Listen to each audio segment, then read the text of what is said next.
topic is differentiation of class 12th, and in differentiation we will start with the chain rule, which is in exercise 5.2 of NCERT. So chain rule start करने से पहले मैं तुम्हें एक basic सा formula discuss करना चाहता हूँ आपसे, डेरिवेटिव ऑफ साइन एक्स। ये आपने क्लास 11 में पढ़ा होगा कि साइन एक्स का डेरिवेटिव होता है कॉस एक्स। उसी तरह से डेरिवेटिव ऑफ कॉस एक्स क्या होता है, sine x minus sine x. Now अगर यहाँ पे x की जगह कुछ और आ जाए, से this is also a variable, late us suppose x की जगह आ जाए derivative of sine u, where u is not a constant, it is also a variable। याद रखना, u is a variable, it is not a constant। constant होगा तो क्या होगा, derivative zero हो जाएगा।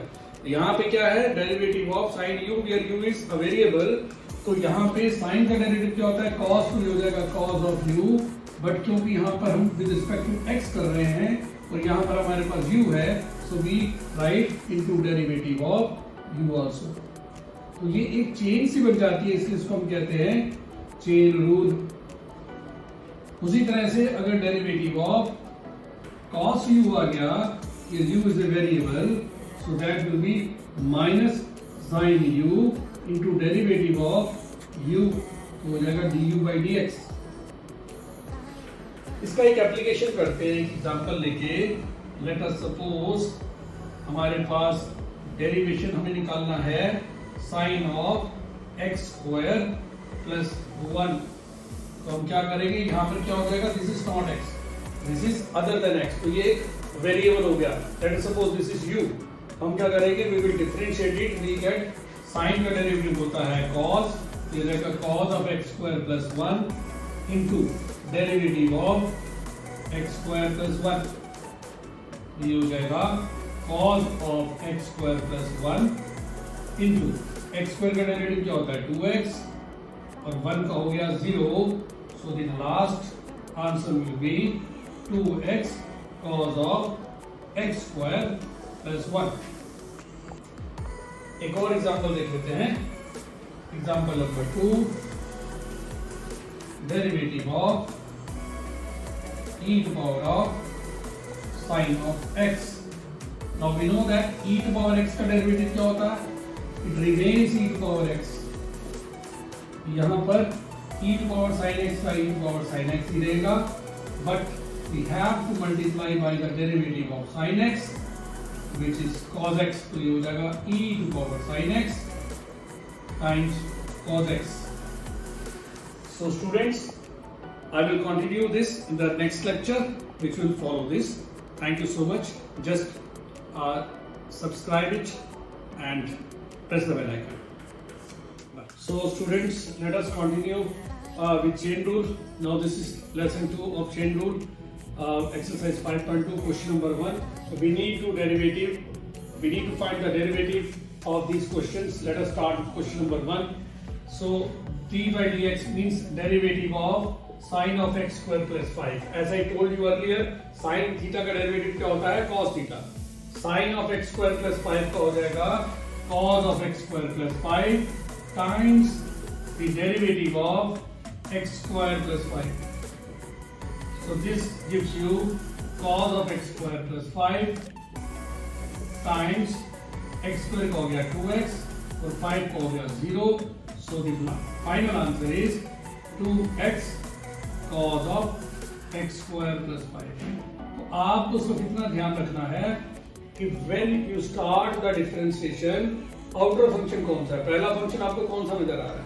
जैसे क्वेश्चन नंबर 2 में आप देखो cos of sin x, पहला फंक्शन कौन सा नजर आ रहा है, cos या sin। ऑब्वियस है cos नजर आ रहा है, बिकॉज cos पहले आउटर फंक्शन है, तो पहले आप आउटर फंक्शन को डिफरेंशिएट करेंगे।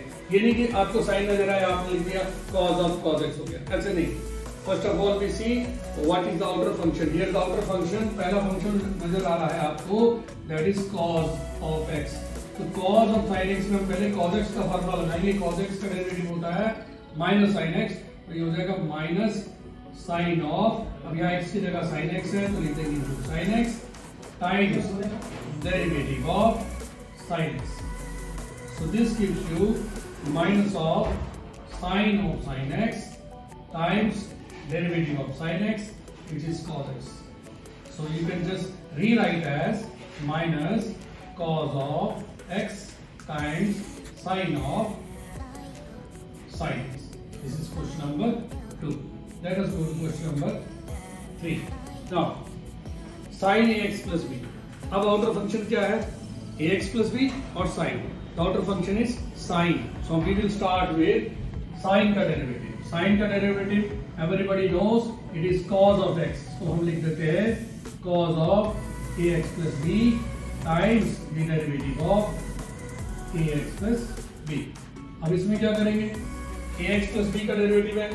ax का हो जाएगा a और b का हो जाएगा 0. Why? Because कभी भी कांस्टेंट के साथ कोई भी फंक्शन आता है तो जब डिफरेंशिएट करते हैं तो we take constant outside and we differentiate the function. इसीलिए जब मेरे पास ax आया तो मैंने क्या किया? a को ले लिया बाहर और x को डिफरेंशिएट किया, which is 1 and plus b का डेरिवेटिव 0. तो ये हो जाएगा a cos of ax plus b. Next question, question number 4. sec of tan x. तो पहले मेरे को पता होना चाहिए कि sec थीटा का डेरिवेटिव क्या होता है. sec थीटा का डेरिवेटिव होता है sec थीटा tan थीटा. यहाँ पर जब मैं डिफरेंशिएट करता हूँ इसको तो पहले मैं आउटर फंक्शन देखता हूँ sec है.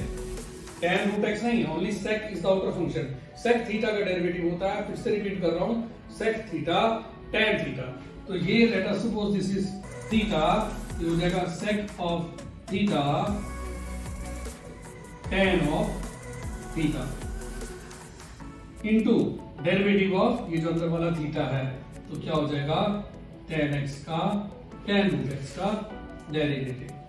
तो this becomes sec of tan of root x times tan of root x times tan root x का हो गया sec square root x into. अब यहां पर tan x नहीं, अगर tan x होता तो मैं sec स्क्वायर x लिख के क्लोज कर देता, बट यहां पे tan रूट x है तो tan का तो sec स्क्वायर x हो गया. अब रूट x का भी लिखना पड़ेगा बिकॉज कभी भी जब भी आपको कुछ भी मिले which is other than x you have to differentiate it. सीधी सी बात है, x के अलावा कुछ भी मिल जाए उसको डिफरेंशिएट करते हैं.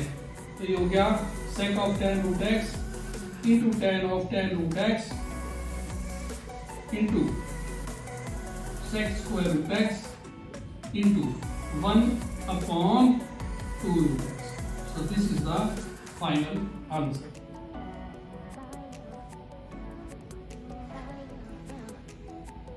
मैं उम्मीद करता हूं आप सबको समझ आ रहा होगा. Now I am doing the last two questions. Question number 5. Under root of cos x square. ये cos square x नहीं है, एंगल का स्क्वायर है. अगर cos स्क्वायर x होता तो रूट ऑफ cos स्क्वायर हो जाता, आपको सिर्फ cos x रह जाता अंदर. अब इस अंडर रूट तो पहले रूट का लगाएंगे. रूट का डेरिवेटिव क्या होता है मैंने अभी लिखा भी है, ऐसे लिख देता हूँ. रूट x का डेरिवेटिव होता है 1/2 रूट x. याद रखना. और अगर अंडर रूट के अंदर कुछ और आ जाएगा तो हम उसको भी डिफरेंशिएट करेंगे. जैसे यहाँ पर आ गया 1/2 root of cos x square times the derivative of cos x square. तो ये हो जाएगा 1/2 root of cos x square times minus sin x square times derivative of x square. It means 1/2 root of cos x square times sin x square negative में into 2x. Next step में आप 2 से 2 काट देंगे and you will get the final answer. एक last question करते हैं cos root x. देखो अगर under root of cos x होता तो पहले आप रूट का लगाते, रूट x का लगाते 1/2 रूट x. अब यहाँ पे आउटर फंक्शन क्या cos. Now you have to identify that the outer function is cos. Therefore first of all I will apply the formula for cos. cos x का derivative क्या होता है माइनस sin x. तो ये हो गया minus sin root x times derivative of root x. तो ये हो जाएगा minus sin root x into 1/2 root x. You cannot cancel this root x and root x because it is with sign. sin root x upon 2 root x. So students, I hope that you have understood this topic. ये अच्छी तरह से समझ आ गया। अब अगर आपको कोई प्रॉब्लम हो तो मेरे को नीचे कमेंट में डाल दो, I will take care of it. मैं इसको फिर से रिपीट कर दूंगा या इसको और क्वेश्चंस बना दूंगा या फिर इसको और बेहतर तरीके से एकदम लो लेवल पर आकर के आपको एक्सप्लेन करूंगा। Hope you have enjoyed this video. Please do subscribe and share and press the bell icon. Thanks.